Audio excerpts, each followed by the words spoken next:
Bonjour à tous et bienvenue sur France 24. Si vous nous rejoignez, l'Aquarius et les 2 navires italiens qui l'accompagnent font donc toujours route, je vous le disais, vers le port de Valence en Espagne avec plus de 600 migrants à leur bord. Ils ont dû passer non loin des côtes de la Sardaigne en raison des mauvaises conditions météo.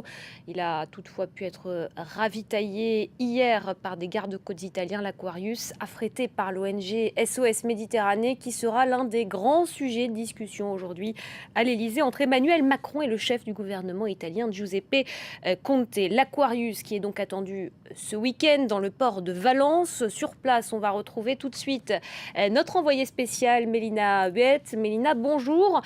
Comment la ville espagnole se prépare à l'arrivée de l'Aquarius et des plus de 600 migrants ?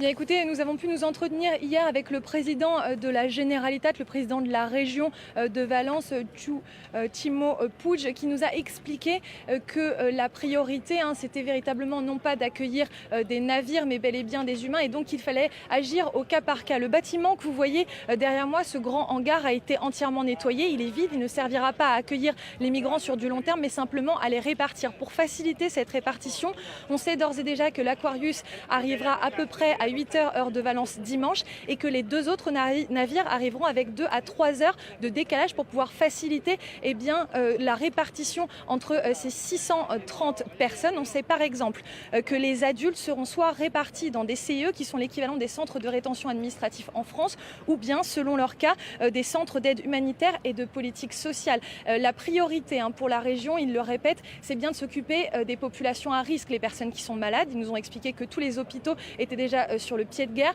mais également les femmes qui sont enceintes et bien sûr les mineurs qui vont faire l'objet d'un traitement particulier, qui vont être séparés du reste du groupe et qui vont rester un peu plus longtemps à Valence, tout simplement parce qu'il faudra les identifier formellement et tenter de leur donner un âge. On sait par exemple que les mineurs isolés de plus de 12 ans, qui sont à peu près 90, vont recevoir un traitement particulier à Alicante, à 200 km au sud de Valence. Ils auront une assistance juridique.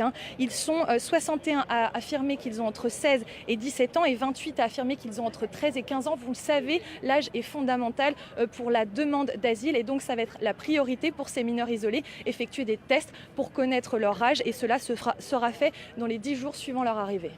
Merci beaucoup Mélina Huet, notre envoyée spéciale à Valence en Espagne.